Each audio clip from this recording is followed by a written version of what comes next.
handful of Republicans are on top of this. Jeff Sessions, a senator who spoke in Congress today, is an excellent example of someone who is very, very aware of this calamity. Lou Barletta from Pennsylvania, Stephen King from Iowa, they're all Republicans. You will not get one Democrat, as far as I'm concerned, to ever address this issue from the viewpoint of law enforcement. It will always be from the viewpoint of, well, you must be a racist if you're being critical about this. We're all God's children, and you're a bad person. All this mudslinging, stupid, silly, mindless name-calling, which has made most of the electorate out here, especially me, sick. Sick and tired of political representatives in Congress who are there to represent their own party's agenda and not to represent us who put them there. And now we have a president who's going to take the law into his own hands. I would not be surprised if by executive order, waving of a magic wand, 30-plus million illegal aliens are now amnestied. Who's ever here illegally is now amnestied, including all these kids. And I hope he gets impeached. I really do. I'll support an impeachment if he goes that far, and I would expect him to. I've lost all my respect for Obama. I used to say nice things about him, but no.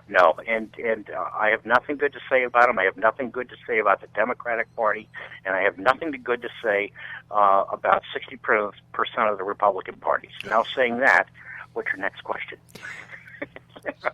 Gee, it was nice talking to you. Thanks very much. No, just kidding, Jim. Just kidding. I applaud. I applaud. Frustration. I applaud you, and I applaud the volunteers that are part of the Minuteman Project, because what you are doing is you are showing the rest of the United States, and especially those in Washington, that, hey, if you're not part of the solution, you're part of the problem, and we want to be part of the solution. The fact that we're talking about 30 million illegal immigrants that might receive the amnesty of the executive pen, doesn't that ring to be a financial fiasco on the U.S. economy to a lot of people? Yes, it's going to affect. I've got a list of 24 devastating consequences if we do not enforce these immigration laws. There are too many to go into. That's a discussion for another day. Anytime. But it's the things that are going, the consequences, the dire consequences of this country by not maintaining its sovereignty and by the reckless disregard of our immigration laws is something that will be irreparable very soon if we do not get this under control. I'm talking about cultural changes, demographic changes. We are rapidly becoming a Latin American nation because of this. I disagree with it. Now, I will be called a racist for making that comment. That is not racist. Those are the facts. We're rapidly becoming a Latin American nation, and Luis Gutierrez... Why would you be called a racist when what you're doing is just being an American and protecting your homeland? Because that is the common mudslinging that people like me have to face. I'm used to it. It doesn't mean anything to me. It doesn't really infuriate me. It tells me essentially that I'm going to win this debate. I'm glad he or she accused me of that because I'm going to claim the floor with them, and I win every time. All I have to do is whatever I do is stay within the rule of law. And all I have to do is encourage people who engage in the exercise of our freedom of assembly and speech, an irrevocable privilege, by the way, or right, to stay within the rule of law. Whatever you do, stay within the rule of law, and you will win the debate every single time, assuming we are a nation of laws. Now that brings into another issue. If we're no longer a nation of laws, then even the First Amendment stands for nothing. I found that out at Columbia University when Dr. Corsi and I were chased off the stage physically by 30 goons who were students there, and their interpretation of freedom of speech was freedom of speech goes to the meanest thugs wielding the biggest clubs. So if that's really the state of the union, that we have no free speech anymore, and we have no rule of law, Congress should be honest with us and be right up front and tell us, look, ladies and gentlemen, we are no longer a nation of laws. God bless you all, and get on with your lives.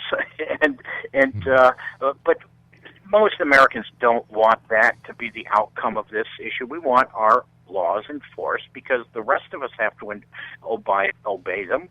Why is there this privileged, almost a celebrity status given to the illegal aliens in an attempt to bring them out of the shadows? Meanwhile, keeping behind a smokescreen with propaganda all of us law-abiding citizens. It tells me that the rule of law, according to Obama and according to the Democratic Party, yes, I'm indicting that entire party. I used to be a Democrat. Now you know why I'm not. According to the Democratic Party, we are no longer a nation of laws. We are a nation of mob rule, and that's 30-plus million illegal aliens currently occupying U.S. territory, and it's time this idiocy stopped, period. We have not had a president or a Congress who has taken our immigration policy and immigration laws seriously since Dwight Eisenhower. He left office in 1960. It's been 55 years of the same thing over and over and over and over and over again. And you think I'm angry? You ought to see the emails that I get from my supporters. We have a population in this country that sees this one issue as the source of their national anger.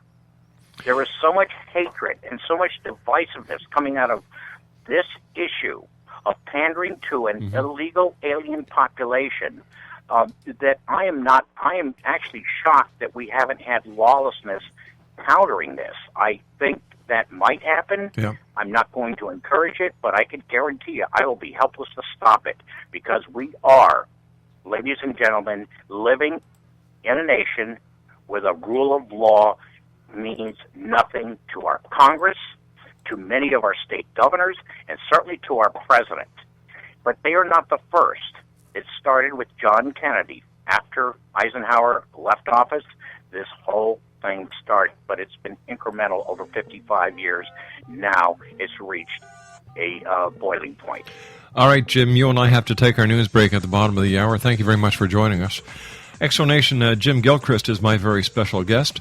He is the founder and president of the Minuteman Project. Their website is www.minutemanproject.com. And I'm sure Jim would love to hear your comments. After all, it is we the people, not I the person.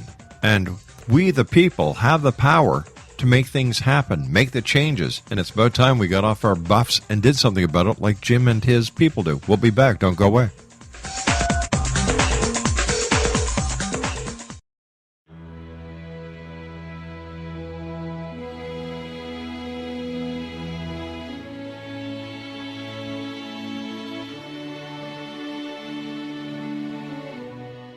My name is Rob McConnell, and I would like to tell you about a very special lady that I have the pleasure of knowing, and that's Miss Sylvia Anthony. Sylvia Anthony believes the golden years are a time to gear up and get busy, not relax and take it easy. She has faced many hardships in her 84 years, but they have made her stronger and more determined. As founder and president of Sylvia's Haven, a shelter for women and their children near Boston, Sylvia has helped transform over 1,086 lives in the past 27 years, not only with housing, but also providing direction as to where they can go to develop the earning skills they want and need to live free from difficult domestic situations. Sylvia's Haven is everything to Sylvia Anthony, even calling it her magnificent obsession. Women who qualify for the program at Sylvia's Haven receive assistance via guidance counselors to find the appropriate job opportunity. Women and their children may remain at the housing for up to 2 years. At the end of this time, or sooner, a woman who is successfully employed and has an apartment or home may leave Sylvia's Haven to begin a new and independent life. Now this is where you come in to help make Sylvia's dream into a reality. Sylvia's dream is to have a Sylvia's Haven in every state to help as many women and their children as she can, and to help this dream come true. A crowdfunding site has been established which can be accessed at www.sylviasdream.org. Now that's www.sylviasdream.org. With your financial help and support, Sylvia Anthony will continue to help those in their time of need, not only in the Boston area, but with her dream of having a Sylvia's Haven in every state of the United States. Your help is needed to make Sylvia's dream come true. Please visit and give at www.sylviasdream.org. Once again, www.sylviasdream.org. And remember, the only difference between a dream and reality is just doing it. We need your help to make Sylvia's dream come true. Visit www.sylviasdream.org. Once again, www.sylviasdream.org. For the X Zone Radio TV show and the X Chronicles newspaper, I am Rob McConnell.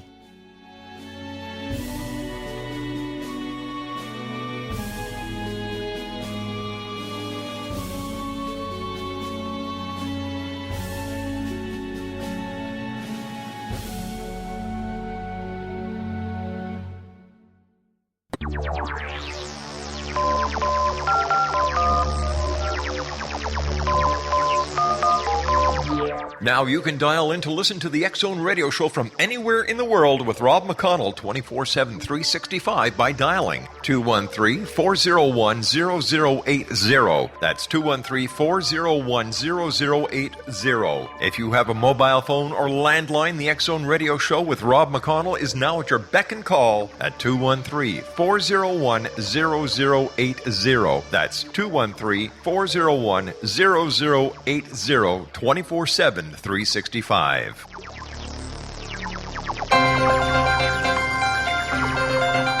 This is the X Zone Broadcast Network, broadcasting worldwide on broadcast affiliates and satellite program providers, including CNN Broadcast Network, Sirius Satellite Network, Star Media, Good News Radio Network, Angel Broadcast Network, Wiki Broadcast Network, and WPBN TV. For more information on the X Zone Broadcast Network, visit us at www.xzbn.net.